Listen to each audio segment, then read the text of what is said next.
Hello, everyone. Hello. Welcome back to my channel. No, I'm not adding on or doing part two regarding this chick, Apryl Jones. I am just following up with a few points that I think would be helpful that I didn't add in the last video, and I didn't want to make it long. I don't want to make this one long, but the reflections of the other three people here, by which her loose leaf vagina impacted. So I'll just put it that way. I want to just address these three folks. And I'll put it this way. How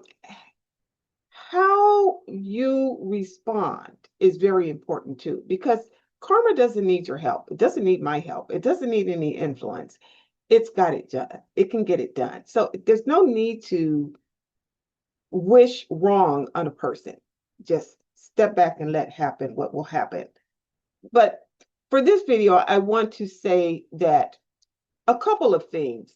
This guy right here, so that's Fizz, the one who had a baby with her, Moniece, and was in a band with him, Omari, and ended up sleeping with her, Apryl, who had a kid by him. It's just too messy, by him, Omari.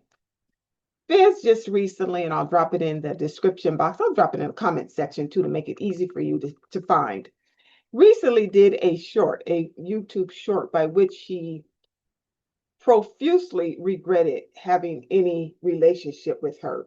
He found that it was a wrong choice. He said that he regret that he hurt his brother and his own baby's mama. He went on to say that he's just going to have to take an L on it. He's going to have to take an L on it because he made that choice, and it's sound enough mine, and that he regrets it now. Now, to me, comments like that, and this was a recent short. I'll again drop it in the description box and the comment section for you. It's a reflective mode for him. And I respect that. But I can also say this. When you said you were of a sound mind at the time that you made that choice, you still made that choice. And you made a bad choice. None of us are perfect, but you had a sound enough mind. You knew the relationship with these two at the point of your encounter with her. You knew the history. You knew they had children. You were aware. You were not unaware. Yet you still chose to have not only sex with her, but to move in a house with her, making a family setting to some degree while the two of you were living under the same rooftop. Now, because that didn't work out, to me, that's a relationship that didn't work out. Couples have that all the time. Couples have breakups all the time. A relationship didn't work out. What they don't have all the time is a person who slept with my bandmate, who was like a brother to me at the time, and made all this happen. So while you're reflective now and you regret now, you still incur some karma for that, because karma always has at its cornerstone the treatment of other people, the poor treatment of other people, the slanderous, sleazy treatment of other. It's always there. It's always in that as a footnote, as an abbreviation. When you're trying to figure out why, you get to the root of the problem and read the very fine, fine print. It's there for you to know that you treated someone who has to be close to you, like this guy was close to you, so poorly that it got the attention of karma. Now, again, I don't wish that on anybody. I don't have a soul for that. I don't desire that. If I could, I would erase it for you, but I can't. No one can. So keep in mind, in this reflective mode that you're in right now, Fizz, you can't undo that you have sex with the person. It's not like we wake up in the morning and go, oh my God, did I have sex with him? Repeatedly? Like a lot? Like you didn't know. So you knew you were sound minded. You knew that. So reflection is one thing and correction is one thing, but it's still such a wrong thing that I believe that there is some recompense to some degree for that. Now, having said that, Moniece, I always want to say Monique, but it's Moniece over here, who Fizz had a kid with already before he got with her Apryl. Anyway, before he got with her April. Moniece recently, or before Carlos King's interview with April recently, she had an interview with Carlos King. And in it comes up the question of these two getting together and her thoughts about it. And you can hear her and you can see the shifting of her demeanor. And you could hear her talk about her funeralized seating chart, per se. Now, there's another actress, Shannon Daughtery, that I did rest in peace for her. A video when she died, I believe it was last year, where she talked, where supposedly she had a funeral list if people came to her funeral, whether they would be admitted in or where they would sit or whatever. For something like that, I think, why would your mind go to that? Why is the darkness and the despair and the deep thought of your own funeral to get that person back? Why don't you just get them back in life? And then let the funeral allow you to rest in peace. See, if I'm going to get you back, I'm not going to bring you to the casket part of it. And it's my own casket part? No, I don't think so. So she has this comment about Monise will have to sit way in the back. She'll be where no one can see her and no one can recognize her. And there's a seating chart for which she does all this talking. I'll drop it in the description box and in the comment section.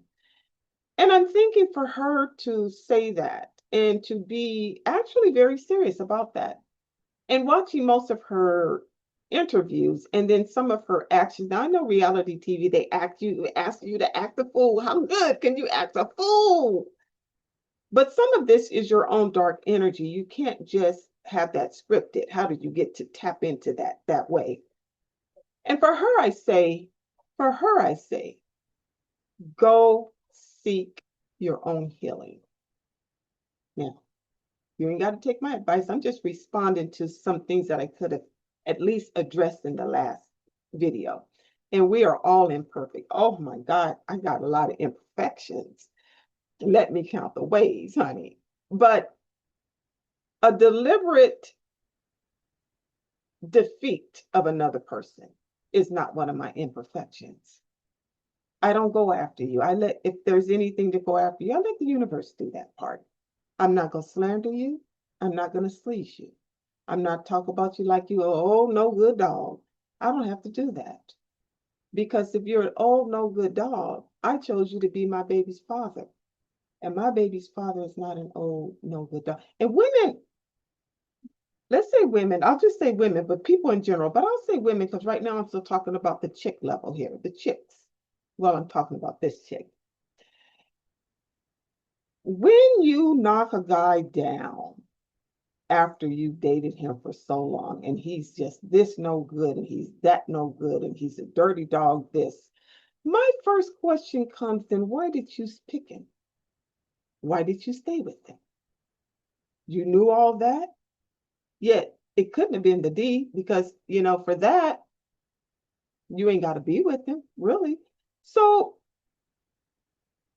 I think it's counterproductive to you as a good woman to knock him down that way so feverishly.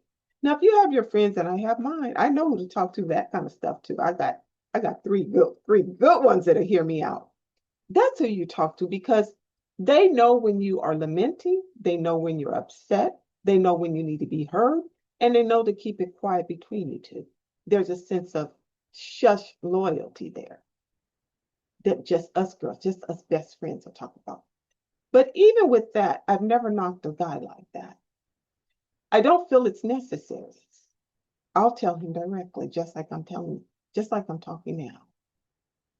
Just like I'm talking now. And I'll say, and I have done that. That I didn't like your behavior, and let me give you an example of what you did and why I didn't like it. And as a result of that, you get to lose all this. Let me tell you, not that I'm so precious in everything. I'm not that I'm so.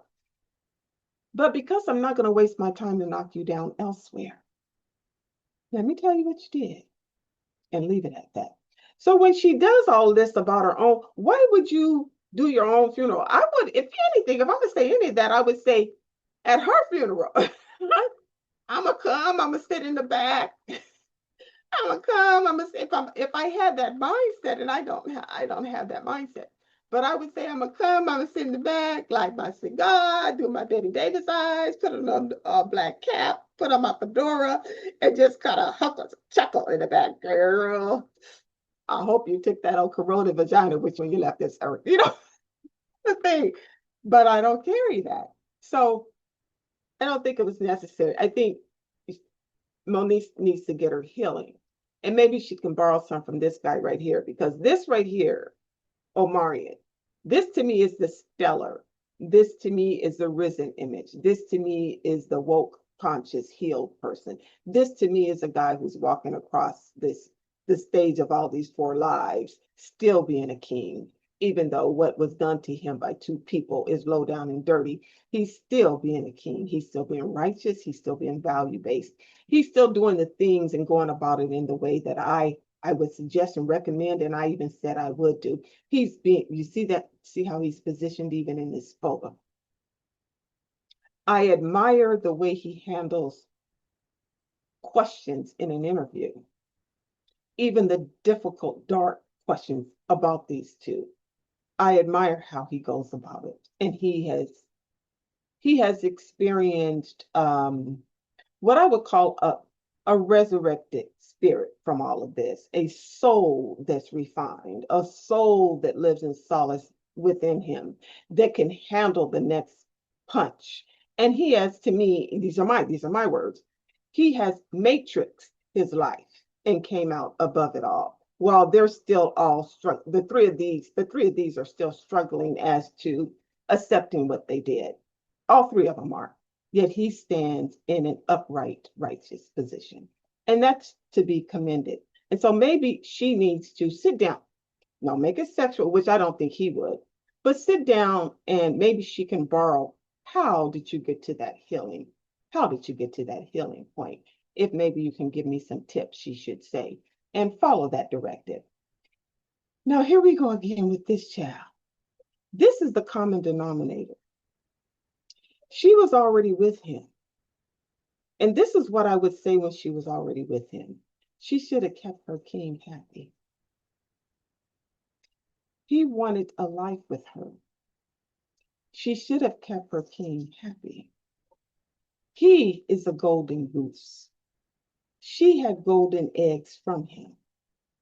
She was not a Hollywood fame name or anything. She got noticed because of him. This is what happens when a person comes into your life and changes the atmosphere of your life and brings it up a notch, level up, and you don't respect it. Then you get what you get where she's at right now, and dealing with sobriety and dealing with regrets and all of that. You didn't take care of your king. You didn't take it. So let me example for myself using this same situation. He's going to always be feeling like a king when he comes home. It is my role. It is my role. Now, I'm not a servient woman. I'm a very independent woman, but I know my role in the relationship. And my role in the relationship is, while he is providing so much for us, up and above where I probably ever will, I make sure that there is peace, there is laughter, there is love in the home where he can come and decompress. A man like that wants to come in. He don't want to. He's out in the world making music, doing this in the studio late at night, doing all. Women probably coming at him all night long. I need him to know that when he comes home to the everything that he can't find elsewhere. This is the everything. I don't care. When you meet someone who's at that level, particularly identified as your soulmate, twin flame, that very special person for you, or you at least elected them to be that. When you find that, you don't play with that. You don't play with that, or you'll end up just like they did, all seeking healing, all regretting, all dealing with sobriety, all dealing with, and yet he's not. You see, he's not. Because to me, in that, it is your role as the highness, I'll say. You're the highness for this person, that they are soul satisfied with you. Because here's the one thing, and I'll say this, and I would like to end now because I have addressed all of them at this point. Here's the one thing. If that person is what I call the optimum, because we meet a lot of people we date. That's why they say you kiss a lot of frogs and that's not the one, and you date a lot of people, or you can marry someone and that's a husband and that's not really the soulmate, or you can turn somebody into a soulmate. You could, by being with them and get all of this coupling is what I'll say. But when you get that right combination of what you need for your soul and they need for their soul, it's a magnetism that won't go away. And if you don't manage it, you get to lose it. And that person contains it, will keep it. This is why he's as he is in this picture. He doesn't have a drinking problem. He doesn't have a drug problem. He probably doesn't have a sleeping problem. He's taken care of because he was the one that was done wrong. None involuntary done wrong. And his response is different from the other, who was none involuntary done wrong. So he's carrying the righteousness of his soul. And you cannot beat that. So what happens is you'll have to learn to live without the gift of that person in your life anymore because of your own deeds. Because of your own deeds. This is what I mean by the karma. And you do learn to try and get through it. I will say too, that when Carlos King brought to her attention that Monise said that she'll be at her funeral, she has to sit way in the back. Her response was this, and it was oh so wrong in my view, but her response was this. She said that? It's been 8 years now. It's been all these years and she's still carrying on to that. Let me say this to you. This is what I mean by not understanding girl code. Something like that you did may never be forgotten by the other woman, who was not the other woman. She was the first woman. You are the other woman. So that is her pain. And it doesn't matter that it was 8 years ago or 18 years ago. That occurred and that hurt her and damaged what she thought of him and you.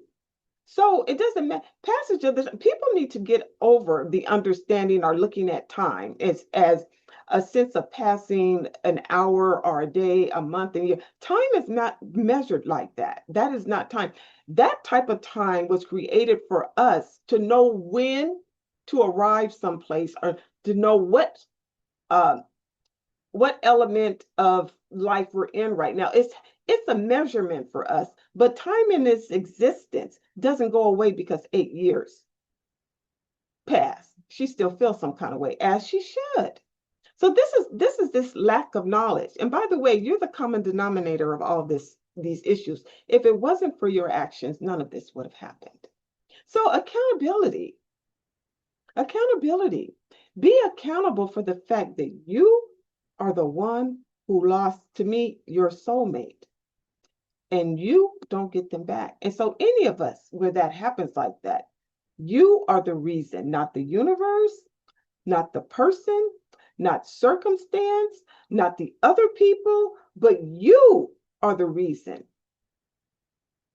that you didn't get the love unlimited. You messed it up. We messed it up, don't we? Don't we? We do things that we should not have ever done and then expect the stroke of the universe to correct it again. No, it had made a pass for you. It made an opening for you. It gave forgiveness for you. It helped you along the way. You didn't take it. Recognize the karma. You're in karma. You better hope and pray it's not Kundalini. Ooh, that's something different. I don't even want to talk about that. I got to go. Ooh, that's too much. Thanks for watching. If you've gotten this far, please click subscribe and I'll see you next time. I am done with this topic. Thank goodness. It's just draining. Okay, bye, y'all. Bye. Time to go. Bye.